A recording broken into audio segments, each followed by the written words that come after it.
Praise the lord. మన ప్రభు రక్షకుడైన యేసుక్రీస్తు ప్రశస్తమైన నామములో ఈ కార్యక్రమాలు వీక్షిస్తున్న మీ అందరికీ హృదయపూర్వకమైన వందనాలు తెలియజేస్తున్నాం. దేవుని కృపను బట్టి ఈ ఉదయకాలము వాక్యము చదువుకుందాం. హెజ్కేలు గ్రంథం 36వ అధ్యాయం 11వ వచనం. మీ మీద మనసు నిలుపుకొని మనుషులను పశువులను విస్తరింపచేసి అవి విస్తరించి అభివృద్ధి నొందినట్లు పూర్వం ఉండినట్లు మిమ్మలను నివాస స్థలములుగా చేసి మునుపటి కంటే అధికమైన మేలులు మీకు కలుగు చేసేదను. అప్పుడు నేను యెహోవానై ఉన్నాను, మీరు తెలుసుకుందురు. ఇప్పుడు వాక్యములో పూర్వము కంటే మునుపటి కంటే అధికమైన మేలులు ప్రభు చేస్తారు. అక్కడ విసర్జించబడిన పరిస్థితులు, అణగారిపోయిన పరిస్థితులు, నష్టము పడి శ్రమలలో ఉన్న పరిస్థితులు ఉన్నాయి. వాటిలో నుండి నేను మిమ్మల్ని తప్పించి తిరిగి మరలా పూర్వ వైభవం కలుగు చేసి మీ నివాస స్థలములే కానీ, వ్యాపారములే కానీ, కుటుంబములో కానీ, పిల్లల విషయంలో కానీ, కలిగిన ప్రతి ఒక్క విషయంలో ప్రభు చెబుతున్న మాట, మునపటి కంటే అధికమైన మేలులు కలుగు చేస్తారు. ఇంకను మనం చూసినట్లయితే హెబ్రీయులకు రాసిన పత్రికలో 3వ అధ్యాయం 15వ వచనం. ఏదయనగా మొదట నుండిన మనకున్నటువంటి దృఢ విశ్వాసం అంతము మట్టుకు గట్టిగా చేపట్టిన యెడల క్రీస్తులో మనము పాలివారమై ఉందము. చూడండి, మునుపటి కంటే అధికమైన మేలు పొందుకోవలసినటువంటి ఆశ ప్రతి మనిషిలో ఉంటుంది. కానీ మొదటిగా అది పొందుకునే అర్హత కలిగిన వారు ఎవరు అనేది మనం చూస్తే,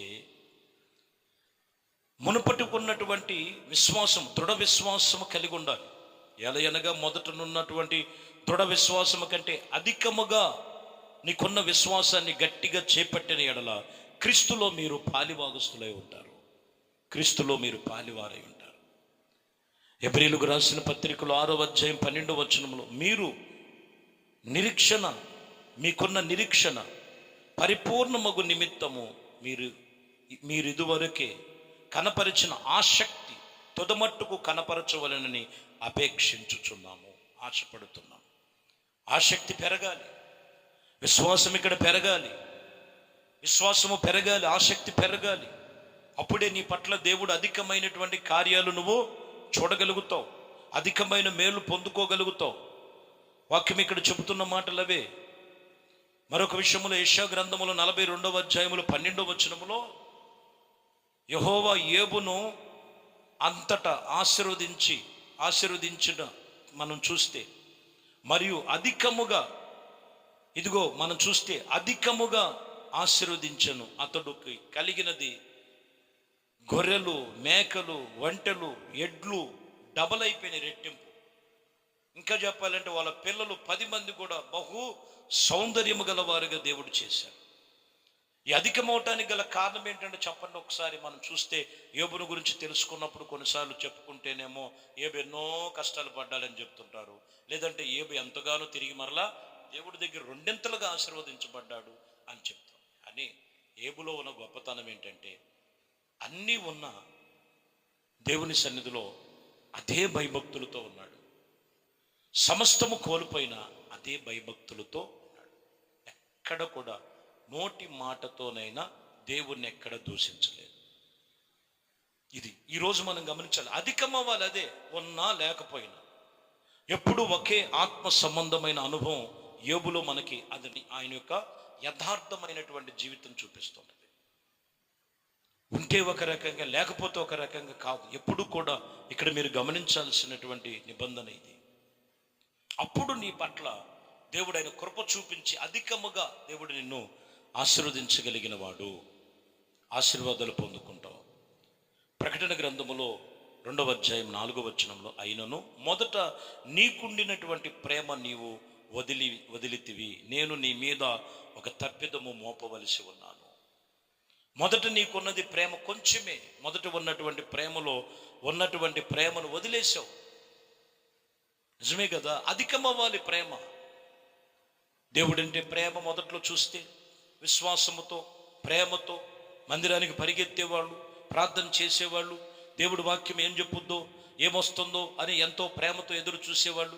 నిన్ను బలి నీ పొరుగు వారిని ప్రేమించే విషయంలో, దేవుడు ప్రేమలో నిలిచే విషయంలో, దేవుడితో నడుచుకునే విషయంలో ఎంతో ప్రేమ వెళ్ళబుచ్చేవాళ్ళు. కానీ రాను రాను రాను రాను ఏమైపోయిందంటే వాళ్ళ ప్రేమలో చమ్మగిల్లిపోయారు. అందుకని అక్కడ అంటున్న మాట, మొదటి నీకున్న ప్రేమ అది నీకు లేదు, నీ వదిలేసావు, అందుకనే నీ మీద ఒక తప్పిదము మోపవలసి ఉన్నదని చెప్తున్నాడు. కాబట్టి ఇక్కడ ఏం అధికం అవ్వాలంట? ప్రేమ అధికం అవ్వాలి. యేసుక్రీస్తు ప్రేమ అధికం అవ్వాలి.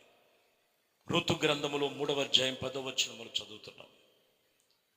అతడు నా కుమారి, యెహోవా చేత నీవు దీవెన నొందిన దానవు, కొద్దిగా వారినేమి గాని గొప్పవారినే గామి ఇదిగో యవనస్తులను గాని నువ్వు వెంబడింపక ఉండిన వలన మునుపటి సత్ప్రవర్తన కంటే, వెనకటి సత్ప్రవర్తన కంటే మరెక్కువైనది. నువ్వు దీవెన నొందావు. ఇక్కడ మనం గమనించాలి, ఏం ఎక్కువ అవ్వాలి? నీకున్న సత్ప్రవర్తన ఎక్కువ అవ్వాలి. మునుపటి కంటే అధికమైన మేలులు పొందుకోవాలంటే నీ సత్ప్రవర్తన మారాలి. అదే చెప్తున్న మాట. మందిరమును గురించి హగ్గయి గ్రంథములు 2వ అధ్యాయం 9వ వచనంలో, ఈ కడవరి మందిరము యొక్క మహిమ మునుపటి మందిరము యొక్క మహిమ కంటే మించినదై ఉండాలని సైన్యములకు అధిపతి యగు యెహోవా సెలవిచ్చుచున్నాడు. మహిమ నుండి అధికమైన మహిమకు, సత్ప్రవర్తన నుంచి మంచి ప్రవర్తన, మరింత సత్ప్రవర్తన కలిగి ఉండాలి. ప్రేమలో మరింత ప్రేమ కలిగి ఉండాలి. యథార్థతలో ఏబు జీవితంలో యథార్థవంతుడిగా ఉన్నట్లుగా అధికమైన యథార్థత ఉండాలి. మీలో ఈ నిరీక్షణ, మీరు ఎప్పుడు కూడా ఆసక్తి తొదమట్టుకు ఉండాలి. ఇక్కడ మనం చెప్తున్నటువంటి మాట, దృఢ విశ్వాసము గట్టిగా పట్టుకున్నట్లయితే, ఇవి ఆత్మ సంబంధమైనటువంటి విషయంలో నువ్వు అధికముగా ఉన్నట్లయితే దేవుడు మునుపటి కంటే నిన్ను అధికముగా ఆయన హెచ్చిస్తాడు, ఆయన కృపలో స్థిరపరుస్తాడు. ప్రార్థన చేయకపోతే, దేవుడే లేకపోతే, ప్రభు సన్నిధిలో వీళ్ళు సహవాసము చేయకపోతే ఎక్కడుంటుంది ఇంకా అధికం? ఈరోజు నీలో అధికం అవ్వాలి. ఆ అధికమైన మేలు చేత దేవుడు కృప మీకు తోడయుండి నడిపించునుగా. ప్రార్థన చేసుకుందాం. మహాపరిశుద్ధుడ, ప్రేమ కలిగిన తండ్రి, దయగలిగిన మా ప్రభువా, మీ శ్రేష్టమైన పరిశుద్ధ నామమును బట్టి మీ వందనాలు, స్తుతులు, స్తోత్రాలు చెల్లిస్తున్నాం. మీ కృప, దయా సంకల్పమును బట్టి ఈ ఉదయ కాలమునైనా మీ సన్నిధిలో మునుపటి కంటే అధికమైన మేలు పొందుకోవాలంటే ఆత్మీయతలో, విశ్వాసముతో, ఆసక్తితో, ప్రేమతో మాకున్న మొదటి ఉన్న దృఢ సంకల్పమును బట్టి క్రీస్తులో పాలివారై ఉన్నప్పుడే అధికమైన మహిమతో నింపబడినట్లు ప్రతి ఒక్కరిని మీ చేతులకు అప్పగిస్తూ ఘనత, మహిమ, ప్రభావాలు మీకే పొందుకోమని నజరేయుడైన యేసుక్రీస్తు నామములో ప్రార్థించి వేడుకొనుచున్నాము తండ్రి. ఆమేన్. ప్రభు మిమ్మల్ని దీవించి ఆశీర్వదించునుగా.